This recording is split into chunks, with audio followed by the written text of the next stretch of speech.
Hi everyone, welcome back to 67 Hail Hail for the live reaction to Celtic 3, Heart of Midlothian 2. I was at the game, I have found a quiet bit, about 5 minute walk from Celtic Park. John is with me as well from his humble abode. John, give us the thoughts on that then. Yeah, magic. A bit disappointing in the second half, of course, losing the two goals, which were a bit needless from our perspective. But, I thought overall Celtic were very good again, especially in that first half when we were relentless and didn't give Hearts a moment. How was it at the game? The atmosphere was amazing, mate. It was honestly it was like a league game, but it was like a big league game. The place was rocking, and that stadium this season is going to be rocking for pretty much every match. If the team plays like that, the support are going to buy into it.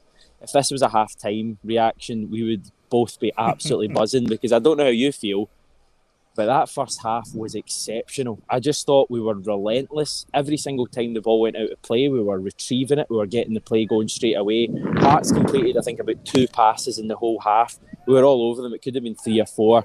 Second half, I think there was always going to be a bit of a drop-off. Disappointing only to win 3-2. I think that flatters Hearts a bit. But Yeah. see the movement in that first half, John. Is that not the best you've seen in a long, long time? Yeah, I just thought the energy and the kind of intent was incredible. And, it's notable that you say the fans were behind them because I thought I was feeding it as well. It was like once we kind of got into a rhythm, Hearts were never going to get out of their half to do anything other than clear the ball. I think the possession was something like 82% in the first half, which was unbelievable. Wow. And there was nowhere for Hearts to go. They didn't have an out ball. All they could really do is hope that they never got tackled in a fortuitous position for Celtic, which is obviously a great place for us to be. It was just relentless. I don't know if the TV pictures show this enough, but the minute the ball goes out of play, whether it be a goal kick or a throw in, and the ball boys have something to do with this as well. The ball is fired right back on, almost too quickly sometimes, and that's clearly a message that has come from either Ange or either the team. But we must be a really, really difficult team to play against when we've got that tempo. I just thought the first half was relentless. I mean, Well, I mean, even for the second goal, for yeah, Welsh's goal, Kyogo went over and took the corner quickly, kind of not allowing Hearts to get set in themselves yeah. defensively, and that pretty much freed up Welsh to power a header home. And you're right, I think that kind of thinking, that kind of quick thinking, something we've been lacking for a long time at Celtic, and having players in the team like Kyogo is just, it's outstanding to see that kind of game intelligence. And even for his goal, our third goal of the afternoon, he was kind of in an offside position, kind of tricked the Hearts defence into thinking that he wasn't going to be active, and because he was in an offside position. As soon as he's onside, bamboozles the defence, bit of quick movement, and blast it past Craig Gordon. So yeah, I mean, it's his intelligence for me that marks him out as a quality player. He's just so sharp. He's quick, but he's so alert as well, both mentally and with his feet as well. Man of the match given to Tom Rogic in the stadium. If you were in charge of it, would you give it to Rogic or someone else? I could see the case for Rogic. I thought Rogic was superb today. I thought he was our best player in that first half. I thought he was outstanding actually, and it's great to see him have the energy to kind of get involved in that high aggressive press in the Hearts half. I mean, it's not something I've said about Rogic before the season started that he would be one of the players pushing that, but he certainly plays his part. And when he gets the ball and he's got quick enough feet to kind of get out of these tight, tricky situations and move the ball onto a teammate, it's incredible. It's the old Tom Rogic, isn't it? It's the Yeah. Tom Rogic from the Brendan Rodgers days. I mean, it's the wizard. The amount of times it happened more on a Thursday night, but today as well. The amount of times he gets the ball and it's like it almost looks impossible to keep the ball, and he's got 2 or 3 guys around him, and he still somehow manages to fend off the other team and find a pass. I honestly am really surprised because I'd written Tom Rogic off. I didn't think Tom Rogic was going to be a player for us this season. I thought the legs had gone. I didn't feel he wanted it enough at Celtic to be a first team player at Celtic.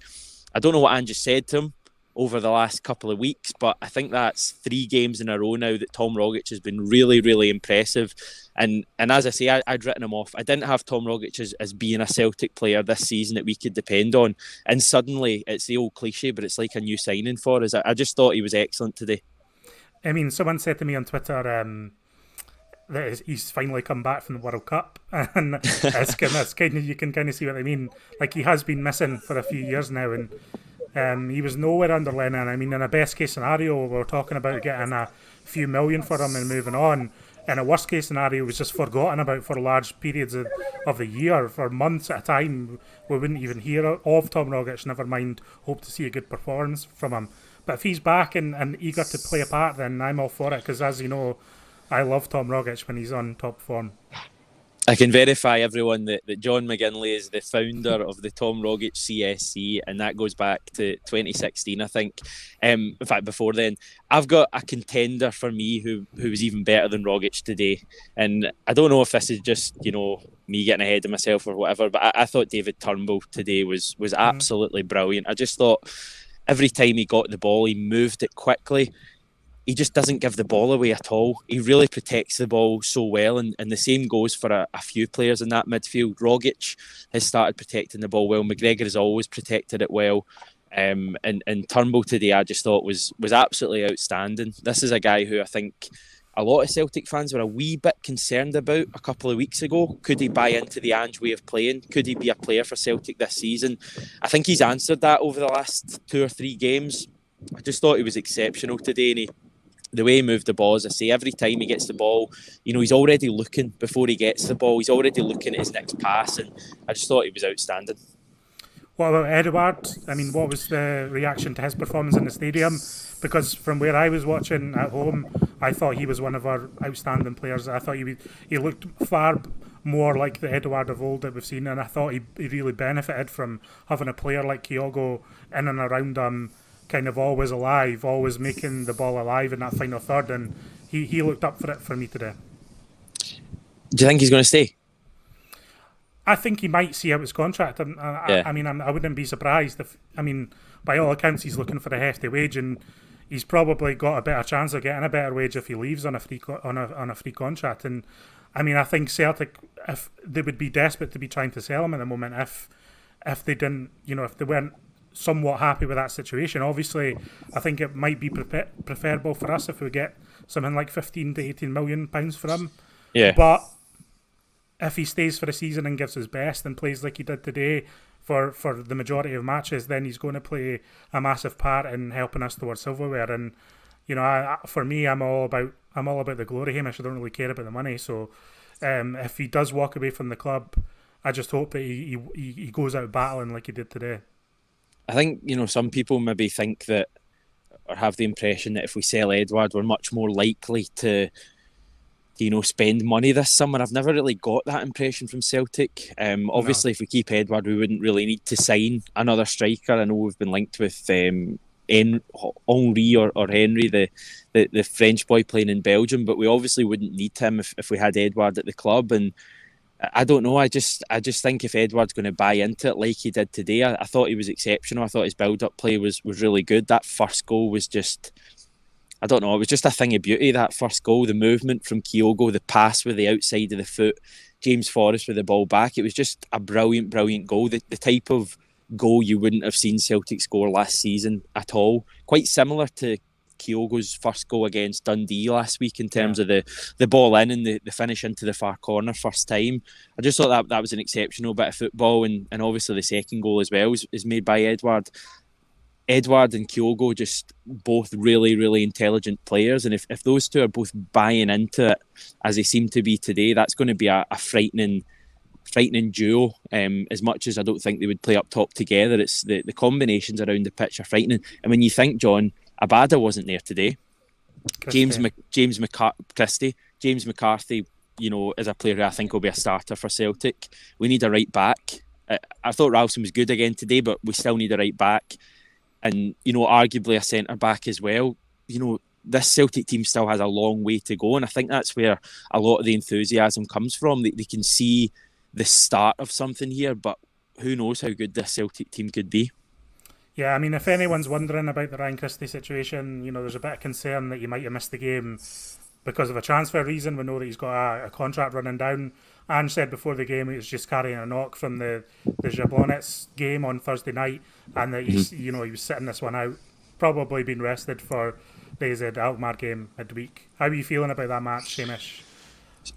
It was described to me earlier as a step up from today. It's a monumental step up. I think the difference in quality from a team who finished third in the Eredivisie last season, with Dutch internationals, Swedish internationals in their team, to today is going to be huge. Conceded 2 goals today. We obviously can't. That was the one negative from today, and we obviously can't afford to concede such simple goals on Wednesday night. But first leg at home, Ange keeps chatting about momentum and the chance to keep building momentum. I think we've got another opportunity on Wednesday to take that next step. Our first proper game this season against a team you would probably class as maybe not elite, but being not far off elite, a typical Europa League group stage team. I think on Wednesday, and it's a real opportunity for the likes of Abada if he plays, Kyogo, Ryan Christie, and even players like Eduard to really show that they're able to perform again at this level, because last season we were an absolute disaster in the Europa League. And Wednesday night, it's a real opportunity to get a positive result and take it over to the Netherlands. The Europa League this season's strong. It's really strong. I was looking at the groups last night, and I don't know if people watching this are quite aware of the change in the Europa League, but it's gone down from 48 teams to 32. UEFA have basically taken off the bottom 16 teams effectively and put them into the third competition. And you're looking at really, really strong teams. It's obviously not quite the Champions League, but you're looking at a really, really tough group with really, really big nights if we can get into the Europa League. And I think it could be huge for the club. I think if we go through this tie, it will almost feel like qualifying, for the Champions League. Not quite that same glamour, but it would feel like a real achievement this year.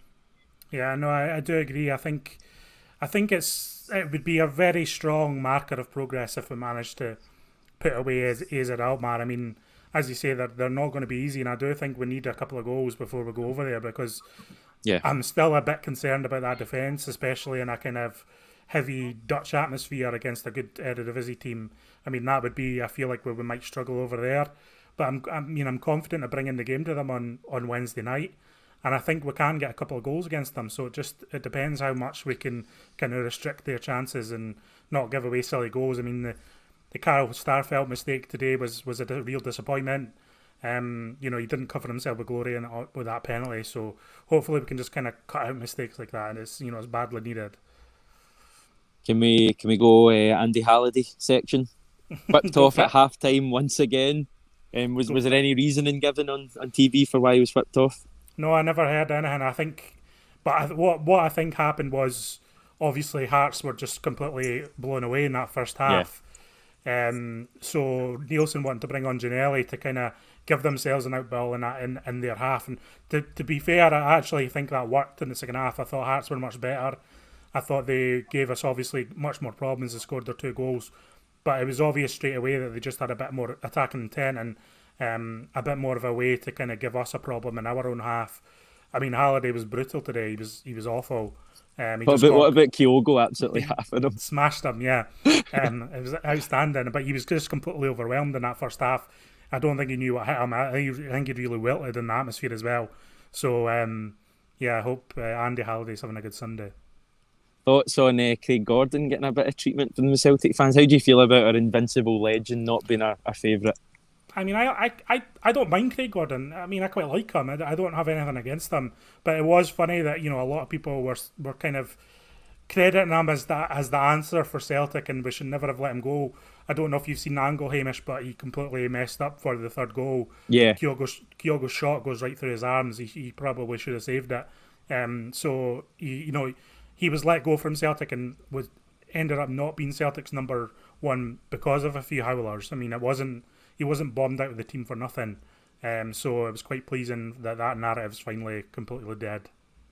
And the final member of my trilogy, I want to get your thoughts on John Beaton today. Yeah, well, I don't know if you've seen it again, but there was a handball incident in the first half that should have been a penalty for us. So we should have been 3-0 up at half time with that penalty. I thought the yellow card for Eduard was deserved. But apart from that, John Beaton's John Beaton. I don't particularly like the guy. What about yourself? There was no love lost for him in the crowd. No, I mean the Eduard dive. I called it at the time. It was a dive. I don't think he could wait to give him the booking. But then there's a Hearts player. It might have been Ginnelly in the second half. Goes down a dive. He doesn't give a free kick. So I mean, I'm assuming from that he thinks it's a dive, and for some reason he doesn't book him. So it's things like that I think Celtic fans struggle with John beating that consistency. But Celtic were great today. I think 3-2.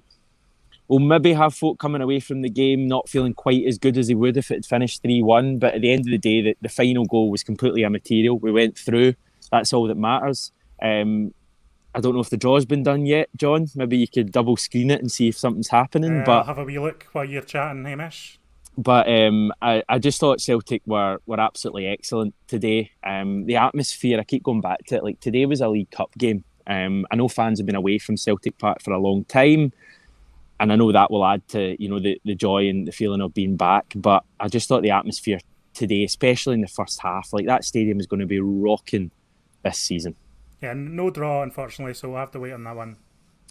Cool. Right, I think we'll round off there. Just finally, this video is obviously been done via the internet. And me and John aren't in the same room, unless you haven't guessed. But hopefully going forward, we will be able to bring you back more content like we did on Thursday night. Apologies again for the stream going a bit daft on Thursday night, but rest assured we are working to improve things. Hopefully got some big plans for home games moving forward, but we'll keep you updated with all that. Remember to subscribe to the channel if you've not done it yet. Remember to go on 67heelhill.com to read all the thoughts from John and the team after today's game. And John, unless you've got anything else to say, I will round off.